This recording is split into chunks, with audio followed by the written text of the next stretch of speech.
savez, cher Christophe, vous êtes un converti, j'allais dire de vieille date, puisque vous êtes à la tête, m'avez-vous dit fièrement une fois, de 4 générations de chrétiens maintenant. 3 générations. 3 et demi, non. Bon, bref, on compte plus quand on aime. Et vous avez donc beaucoup réfléchi sur ces musulmans qui deviennent chrétiens, et il y en a de plus en plus. On ne vous en parle pas, mais il y en a de plus en plus. Hier, Mohamed Raouma nous parlait de 6 ou 7 millions de conversions.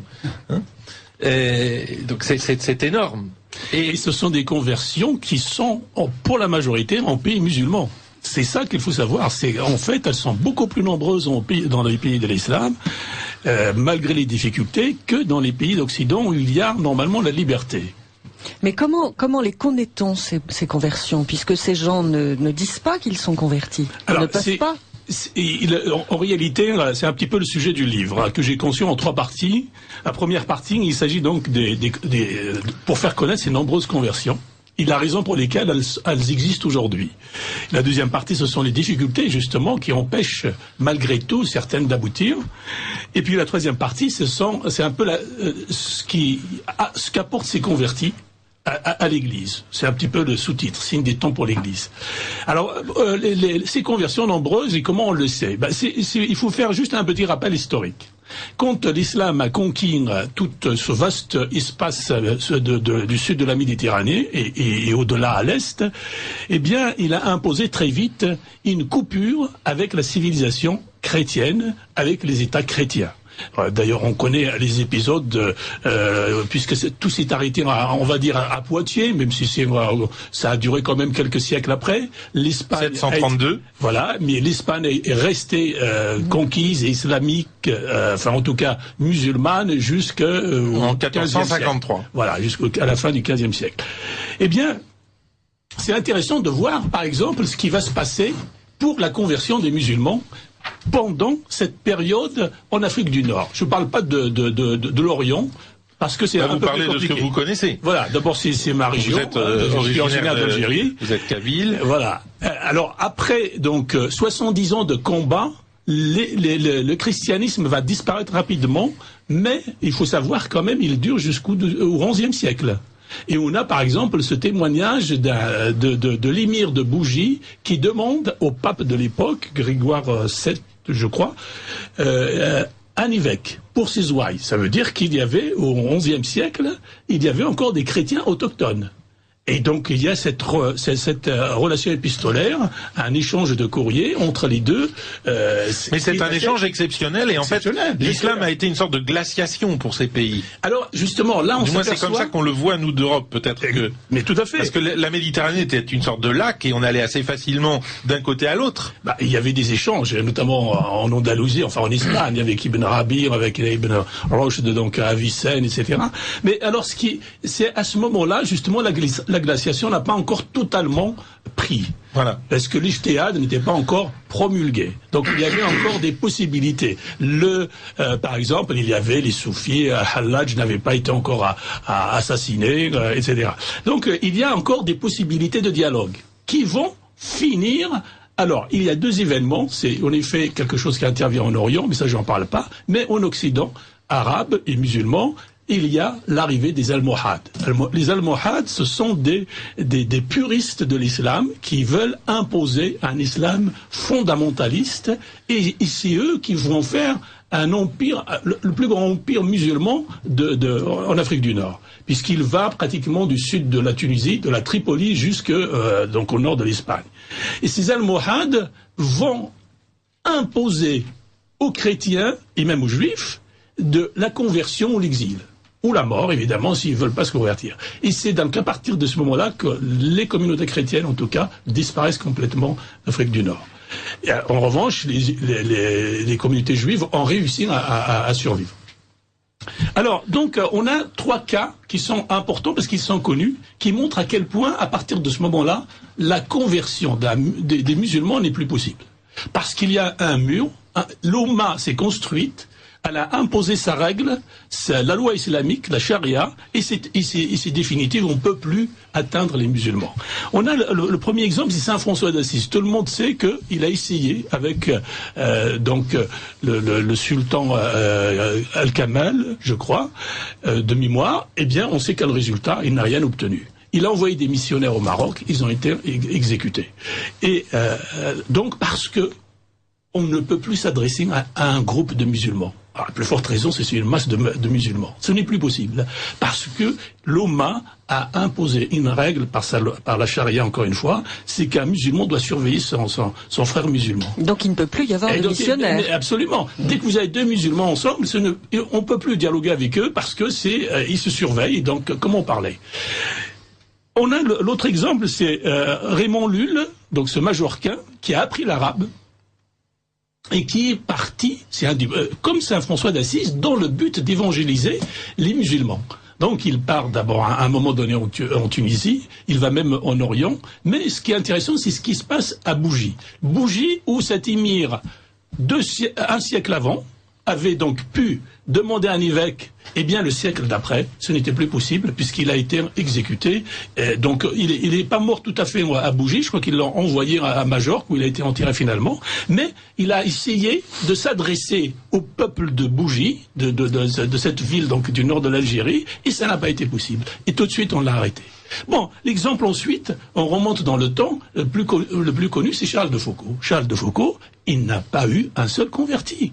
Il est mort en martyr en quelque sorte, mais lui aussi il a fait des efforts extraordinaires. D'ailleurs, il faut savoir que juste un peu avant qu'il meure, le cardinal Lavigerie a eu aussi, lui, cette inspiration d'aller, en créant les pères blancs et les sœurs blanches, d'aller au milieu des musulmans, d'apprendre leur langue, de s'habiller comme eux, de manger comme eux, et de manière à pouvoir les évangéliser. Mais ça n'a pas marché aussi. Il y a eu quelques-uns, bien sûr. Alors justement, c'est cet échec, et en quelque sorte ce triple échec avec de très grandes personnalités. Saint François d'Assise, Raymond Lull, qui est très connu en Espagne, qui est un Catalan qui avait beaucoup de cordes à son arc, et pas seulement celle-là. Et enfin Charles de Foucauld, ce militaire français qui est passé de l'organisation des BMC, des bordels militaires de campagne, après sa conversion fulgurante, vivre comme le Christ. C'était son idéal. Vivre comme le Christ, vivre le Christ là où justement il n'est pas prêché, c'est-à-dire en terre d'islam. Bon, il a payé très cher cela puisqu'il a été assassiné. Alors, comment est-ce que, malgré ce triple échec, vous, Christophe, vous venez nous voir aujourd'hui avec un livre, mais il y a des musulmans qui deviennent chrétiens. Nous, on ne va pas échouer. En fait, c'est ça que vous nous êtes en train de nous dire. Voilà. Alors, en réalité, c'est l'œuvre quand même de l'Occident. La civilisation chrétienne a apporté deux éléments formidables à cette évangélisation qui est en cours et qui est en train de se développer à une échelle très grandiose. Bien sûr, derrière, c'est toujours l'Esprit Saint qui convertit et qui agit. Qu'est-ce qu'a apporté l'Occident? Eh bien, en pénétrant le monde musulman, par les colonies, mais aussi par les contacts, parce que vous savez qu'il y a eu jusqu'au début du XXe siècle, il y a eu quand même le dernier califat, c'est l'Empire ottoman, qui simplement a perdu la guerre, ce qui fait que donc l'Occident a pu pénétrer et installer ces États que nous connaissons aujourd'hui, l'Arabie Saoudite, la Jordanie, l'Irak, la Syrie, qui posent problème bien sûr, le Liban. Bien, alors donc ils apportent quoi? Les Occidentaux apportent la scolarisation. Ce monde a été maintenu dans l'ignorance même des textes de l'islam. Le Coran n'est pas connu. Aujourd'hui encore, il n'est pas lu par les musulmans, encore moins dans les pays occidentaux de l'Afrique du Nord, puisque c'est une autre langue. La langue coranique n'est pas celle qui est parlée par les pays d'Afrique du Nord. Donc, cette scolarisation va faire quoi? Ça va s'ouvrir. Les populations vont s'ouvrir sur la civilisation chrétienne. Elles vont découvrir l'anglais, le français, surtout pour nous, l'Afrique du Nord, et c'est ça qui va permettre d'accéder à la lecture de l'Évangile, de la Bible. Alors, comment voulez-vous comparer ce que dit le Coran sur Jésus, par exemple, si vous n'avez que la version du Coran, le Issa? Mais c'est une pâle figure du Jésus de l'Évangile. Mais donc il faut accéder à l'Évangile. Et c'est la scolarisation qui a été généralisée, qui a permis donc cet accès, évidemment, à l'Évangile. Et alors il y a un autre aspect très nouveau, c'est la diffusion médiatique au fond. C'est le fait que chacun a chez lui ou son poste de télévision. Moi j'ai eu récemment Fatima qui a été baptisée parce qu'elle a regardé à la télévision les émissions de ce copte extraordinaire qui s'appelle Boutros Zakaria. Tout à fait. Et elle a regardé, elle voulait l'islam, elle voulait plus. Elle a regardé, elle a dit voilà, je suis chrétienne. Mais elle doit donc se faire baptiser plus ou moins en cachette. Ah ben oui, bien sûr. Mais bien sûr.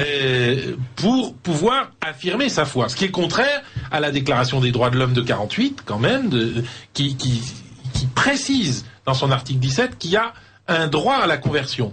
Moi, je me demande toujours comment les pays musulmans ont pu signer cette Déclaration des droits de l'homme. L'Arabie Saoudite, par exemple, qui est pratiquement à l'origine avec les autres États de l'ONU, puisque c'est un État qui était déjà constitué, n'a pas signé cette charte des droits de l'homme. Mais d'autres ne l'ont pas signé. L'Algérie l'a signé. Pourquoi? Parce que elle était encore sous influence française quand il y a eu l'indépendance, donc elle l'a signé. Certainement la Tunisie l'a signé, le Maroc, je pense aussi. Mais c'est des États. Alors voyez ce qui se passe. Ils l'ont signé, mais ça ne, dans les faits, concrètement. L'article 17, en tout cas, sur le droit à la conversion des musulmans au christianisme, par exemple, n'est pas respecté. En réalité, ils sont obligés de créer des décrets ou des lois. L'Algérie, prenons l'exemple de l'Algérie. Elle a attendu 2006 pour qu'il y ait une loi qui soit conforme en fait à la législation islamique, à la charia, c'est-à-dire interdire tout prosélytisme, interdire toute conversion, débranler la foi d'un musulman. Il a fallu attendre 2006. Mais 2006... il y avait déjà 30 000, 50 000 convertis. Et c'est un chiffre très bas en Algérie. Quand ils ont découvert ça, ils se sont mis au jour. C'est-à-dire qu'ils ont rattrapé le retard. Ce retard est dû parce qu'en fait, à l'influence française. Mais par exemple, au Maroc, aujourd'hui où il y a des convertis, on les met en présent parce que cette loi-là existe. Eux, ils ne l'ont pas changée.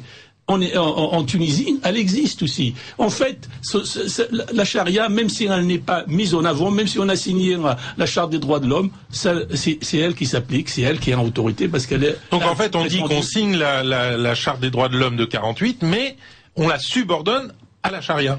Elle est subordonnée dans sa lecture. Mais si la charia dit une chose et la déclaration des droits de l'homme dit une autre, ce sera la charia qui a raison. Évidemment, bien sûr. Ça, je suis content de vous l'entendre dire parce que c'est important et il me semble que cette hypocrisie des pays musulmans doit aujourd'hui éclater au grand jour. Ah mais c'est en train d'éclater en tout cas parce qu'avec les événements en Égypte et en Tunisie on voit très bien qu'il y a quelque chose qui ne va plus et que c'est là-bas justement que ça c'est en train d'être remis en question. Je voulais juste dire que donc on a perdu l'Occident a perdu évidemment ses colonies, n'a plus l'influence qu'il avait jusqu'aux années 60-70, mais il y a un événement majeur qui est apparu en remplacement de cette scolarisation, parce que la scolarisation, elle a été reprise. Par exemple, en Algérie, on a arabisé, c'est fini, on n'a plus l'accès aux langues, et on va interdire toute publicité par rapport aux évangiles, par rapport à la Bible. Il n'y aura même pas des Bibles en arabe, on ferme les librairies. Donc, par contre, il va y avoir ce phénomène qui est l'Internet et la télévision satellitaire. C'est avec ça que travaille, par exemple, Mohamed Paul Rahoma, mais Boutros Zakaria et d'autres. Qu'est-ce que ça veut dire? Eh bien, ça va briser ce mur, cette espèce de mur de Berlin qui entoure l'Oumma, qui entoure les peuples musulmans. C'est un mur médiatique, mais c'est un vrai mur. Mais c'est terrible, parce qu'en fait, ils sont enfermés dedans, et donc, là, on atteint dans les foyers, le musulman, on l'atteint par l'annonce de l'évangile, on l'atteint en langue arabe. En français pour ceux qui parlent français, en anglais pour ceux qui parlent anglais, en turc, en kurde, mais dans toutes les langues, on est maintenant en mesure d'atteindre à l'intérieur du foyer donc, les musulmans. Un par un. Et là, donc, c'est tout seul qu'ils se déterminent et qu'ils sont ébranlés. Et parce qu'ils peuvent en plus, sur Internet, consulter. On peut consulter sur Internet, en arabe, la Bible, l'Évangile. Il m'a été donné, grâce à vous en partie, Christophe, d'avoir contact avec ces musulmans qui se convertissent, et qui se convertissent seuls dans un parcours extrêmement intense, mais secret, qu'ils sont obligés de garder secret même vis-à-vis de leur entourage proche. Et je dois dire, c'est extrêmement émouvant de constater quelle est la vigueur de cette foi chrétienne lorsque on a mis de côté l'islam. Là, je voudrais simplement apporter un témoignage, j'allais dire, de spectateurs extérieurs, d'observateurs, parce que c'est vraiment parmi les plus belles choses qui m'ait été donné de voir, et il faut insister sur le fait que ces conversions de l'islam supposent de tels risques personnels pour ceux qui se convertissent qu'elles sont extrêmement fortes lorsqu'elles ont lieu. Tout à fait. Il faut savoir qu'il y a quelque chose qui m'a toujours choqué un petit peu, moi qui suis un ancien converti, depuis, c'est que les Occidentaux, on va parler des Français puisque nous sommes en France, ajoutent à cet enfermement. C'est-à-dire que j'ai entendu même ici à Radio Courtoisie, oui, des personnalités dire que les musulmans sont pas convertissables. Ils sont définitivement, ça y est, fermés avec l'islam, on leur a lavé le cerveau, ils ne peuvent plus. Or, qu'est-ce qui est premier ? C'est la nature humaine, c'est ce que Dieu a fait, c'est ça qui est premier. Un jour ou l'autre, le musulman devient schizophrène. Il constate que ce que lui demande sa religion et ce qu'il veut vivre n'est pas compatible. Ça va, il vit une schizophrénie, mais c'est réel. Donc, sa nature humaine est complètement, empêchée de s'exprimer, et c'est ce que pourra nous dire par exemple Mohamed, mais tous sont passés par ça, tous les convertis sont passés par ça. À un moment donné, ils se disent, mais je lis la biographie de Mahomet, le prophète de l'islam, et je vois que même l'abbé Pierre, il a fait mieux que lui. Même Mère Teresa a fait mieux que lui. Et par quoi je suis attiré? Est-ce que c'est Mère Teresa, l'abbé Pierre, ou bien ce qu'a fait Mahomet? Eh bien, la nature humaine, pour certains, reprend le dessus. Moi, j'ai assisté à ce qu'on appelle les chats lorsque l'abbé Pierre est mort. Donc, ces échanges de courriers entre musulmans. Il y avait des musulmans qui disaient l'abbé Pierre est au paradis, et d'autres qui disaient et non, c'est un kafir, c'est un mécréant, il n'ira pas au paradis. Entre musulmans, il y avait ce débat. Est-ce que l'abbé Pierre qui a fait tant de bien, on ne parle pas des autres qui ne le connaissent pas, mais déjà l'image de l'abbé Pierre qui est connue quand même, comment se fait-il qu'il n'irait pas au paradis?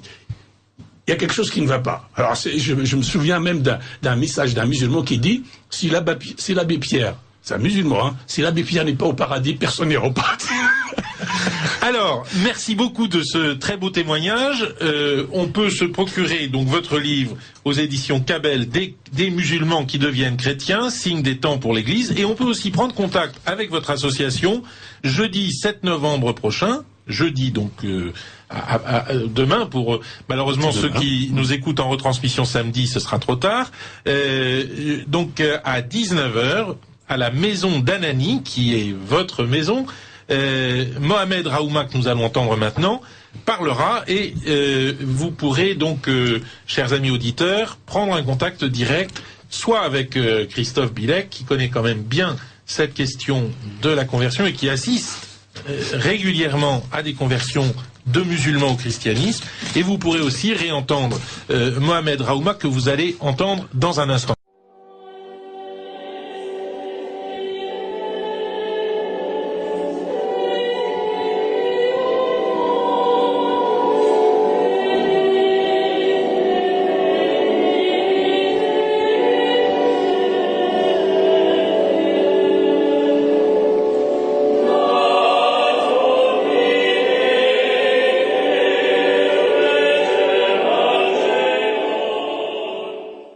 Qui deviennent chrétiens, et il y en a de plus en plus. On ne vous en parle pas, mais il y en a de plus en plus. Hier, Mohamed Raouma nous parlait de 6 ou 7 millions de conversions. Donc c'est énorme. Et ce sont des conversions qui sont, pour la majorité, en pays musulmans. C'est ça qu'il faut savoir. En fait, elles sont beaucoup plus nombreuses dans les pays de l'islam, malgré les difficultés, que dans les pays d'Occident où il y a normalement la liberté. Mais comment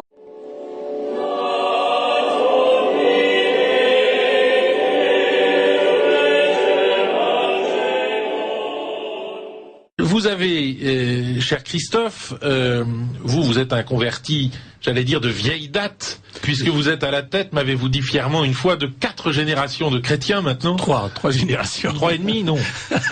Bon, bref, on compte plus quand on aime. Et vous avez donc beaucoup réfléchi sur ces musulmans. Des temps pour l'Église. Alors, ces conversions nombreuses, et comment on le sait? Il faut faire juste un petit rappel historique. Quand l'islam a conquis tout ce vaste espace du sud de la Méditerranée et au-delà à l'est, eh bien, il a imposé très vite une coupure avec la civilisation chrétienne, avec les États chrétiens. D'ailleurs, on connaît les épisodes, puisque tout s'est arrêté, on va dire, à Poitiers, même si ça a duré quand même quelques siècles après. L'Espagne 732. Voilà, mais l'Espagne est restée conquise et islamique, enfin en tout cas musulmane, jusqu'en 1453. Voilà, jusqu'à la fin du XVe siècle.